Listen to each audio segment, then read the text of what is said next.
Buongiorno, buongiorno amici di Giulio, Giulio dell'Italia e Giulio di tutto il mondo, cari amici. Siamo di nuovo qua perché se voi siete lì, tanti amici stanno aspettando questa spiegazione.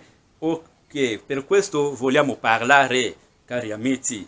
Credo che non è un argomento nuovo, ma vogliamo ripetere. La ripetizione è la madre della scienza, cari amici. Alcuni amici hanno trovato delle difficoltà per chiedere la carta di soggiorno, il permesso di soggiorno UE, di soggiornati di lungo periodo. Hanno trovato delle difficoltà per una semplice piccola cosa. Che cosa è? È questo che vogliamo parlare oggi, cari amici.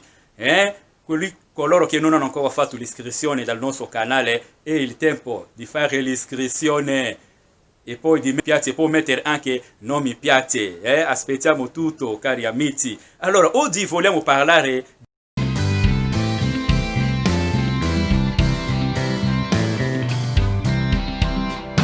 idoneità alloggiativa. Che cosa è questo certificato dell'idoneità alloggiativa? Che bisogna averlo per fare alcune pratiche, cari amici, Per questo, prima di affittare una casa, cari amici, noi vi stiamo consigliando di chiedere al proprietario della casa se c'è il certificato di idoneità alloggiativa. Perché?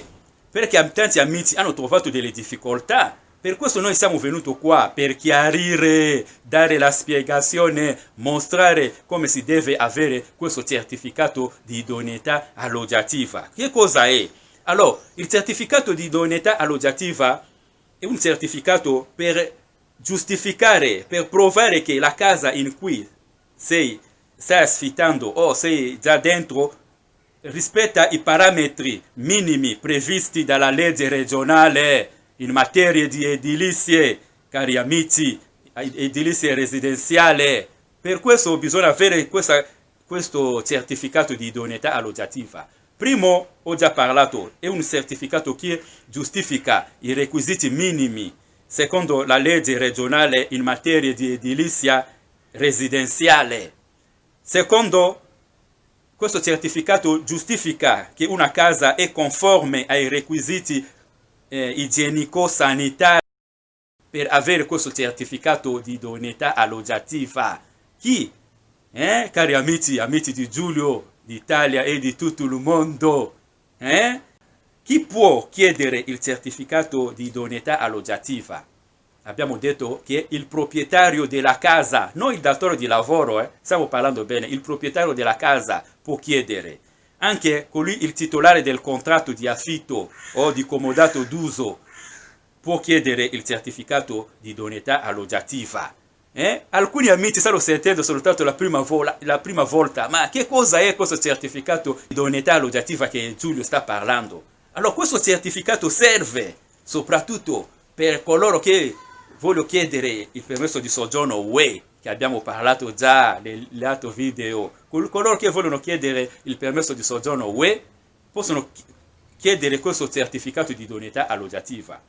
Allora, l'ingresso per lavoro autonomo, per esempio colui che vuole entrare qua in Italia per lavoro autonomo, quando arriva qua in Italia può chiedere anche questo certificato di idoneità alloggiativa. Allora, colui che vuole fare la coesione familiare, il suo membro della famiglia abita da un altro comune, lui vuole chiamarlo per cominciare a abitare nella stessa abitazione. Allora, lui deve fare questo certificato di idoneità alloggiativa. Allora, chi ancora? Soprattutto anche i ragazzi, sapete che qua in Italia oggi spesso si può fare la sanatoria, anche i ragazzi che stanno aspettando la sanatoria e quelli che hanno fatto la sanatoria, anche loro possono chiedere questo certificato di idoneità alloggiativa. Allora, qualcuno mi dirà, ma come mai anche qualcuno che è fuori Italia vuole venire qua, come chiederà questo certificato di idoneità alloggiativa? Quando arriva qua, perché i documenti da presentare sono così, abbiamo i documenti, anche il passaporto. Colui che ha il passaporto può chiedere il certificato di idoneità alloggiativa. Colui che ha la carta d'identità in corso di validità può chiedere anche il permesso di soggiorno in corso di validità, può chiedere il certificato di idoneità alloggiativa. cari amici. Allora, i documenti da presentare che stiamo parlando. E poi c'è anche deve presentare il contratto di affitto. Contratto di affitto, la planimetria catastrale della casa. Dovete presentare, cari amici, il codice fiscale. Qua in Italia tutte le pratiche, il codice fiscale non manca mai. Bisogna presentare anche il codice fiscale. Allora, questi sono i documenti, ma prima di andare all'ufficio tecnico per chiedere questo certificato di idoneità alloggiativa, prima deve accertare, può chiamare anche un geometro per venire a misurare la casa per andare a chiedere il certificato di idoneità alloggiativa. Allora, ora vogliamo parlare dei costi di questo certificato. Noi tutti sappiamo qua in Italia ogni pratica deve mettere marca da bollo, ma qua bisogna avere 2 marche da bollo da 16 euro da mettere lì, 16, 32 euro.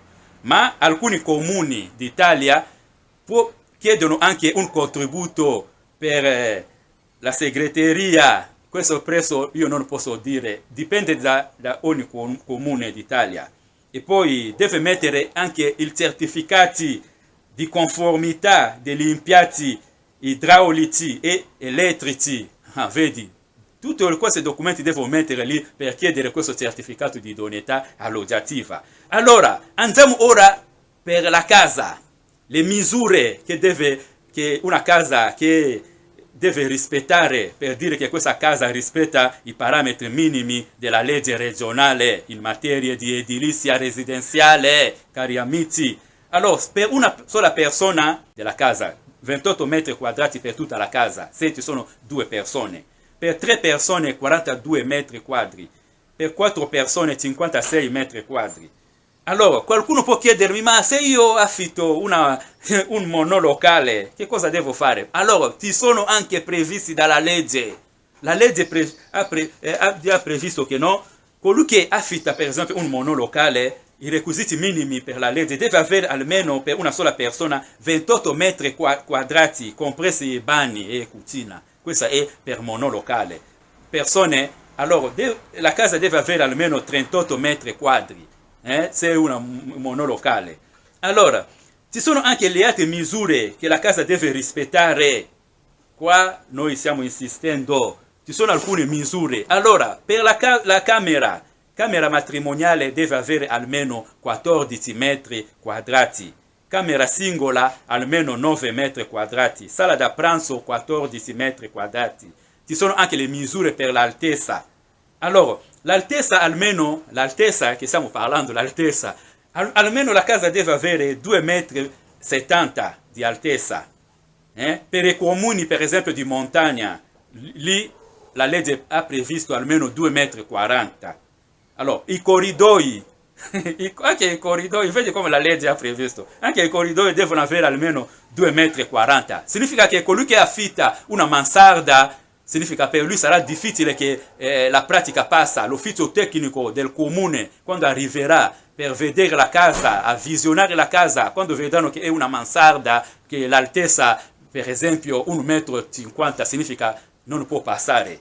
Questa casa non è idonea per l'alloggio. Allora, abbiamo parlato dei corridoi, anche i bagni. I bagni devono avere almeno 2,40 metri di altezza. Allora, i bagni devono avere anche i dispositivi, se non ci sono le finestre, i bagni devono avere i dispositivi per aerazione, per tirare l'aria. Vedi, tutti questi requisiti, cari amici, prima di affittare la casa bisogna verificare tutti questi requisiti, soprattutto a coloro che vogliono fare il ricongiungimento familiare, a coloro che vogliono chiedere la carta di soggiorno UE, a coloro che vogliono chiedere la coesione familiare, devono avere questi requisiti la casa.